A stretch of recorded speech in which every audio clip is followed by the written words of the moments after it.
La mobilisation est inédite dans le monde agricole depuis plusieurs jours partout en France. Ce vendredi matin, un peu plus de 300 agriculteurs s'étaient retrouvés à hauteur du péage de Bunierville. Une centaine d'entre eux avaient fait le déplacement en tracteur. À quelques heures des annonces du Premier ministre, Gabriel Attal, attendu en fin d'après-midi, tous espéraient des mesures fortes et concrètes, en ayant du mal à imaginer l'avenir sans aucune évolution. Ça va dépendre de ce que le gouvernement nous annonce, s'ils arrêtent d'apporter tout ce qui est produits laitiers, la viande, s'ils veulent continuer de faire vivre l'élevage français ou pas, quoi. Ça va dépendre de ça. Là, on travaille des heures incroyables par semaine et qu'on n'est pas rémunéré au juste prix. On aimerait être payé correctement pour pouvoir vivre de notre métier. On veut principalement du prix, quoi, et de payer dignement de notre métier. Moins de papier et puis moins de contraintes environnementales.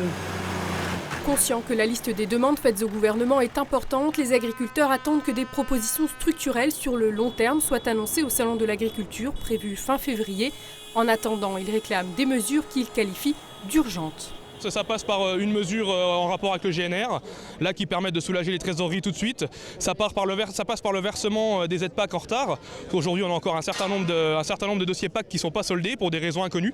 Donc il faut les solder immédiatement. Des mesures d'urgence pour les collègues touchés par la MHE, les collègues touchés par les inondations, et puis des mesures de trésorerie. Le cortège a pris la direction de l'autoroute A31, interdite à la circulation par la préfecture des Vosges. Et ce, pour éviter de reproduire le drame vécu en Ariège il y a quelques jours. Les syndicats FDSEA et JA appellent à une mobilisation dans le calme, en rappelant ce qui prime aujourd'hui.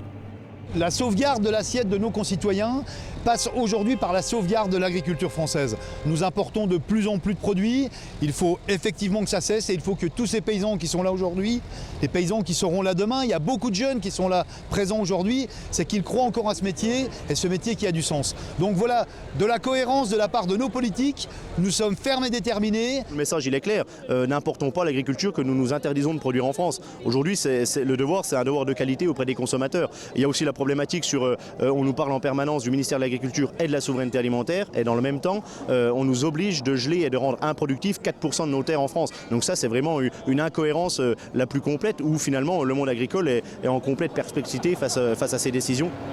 Bien décidés à ne rien lâcher, les agriculteurs présents ce vendredi matin n'excluaient pas de poursuivre leur mobilisation si le gouvernement ne propose rien de concret. La 31 à hauteur de Bunierville sur tout le tronçon vosgien devrait encore à minima être bloquée jusqu'à samedi matin 9 h.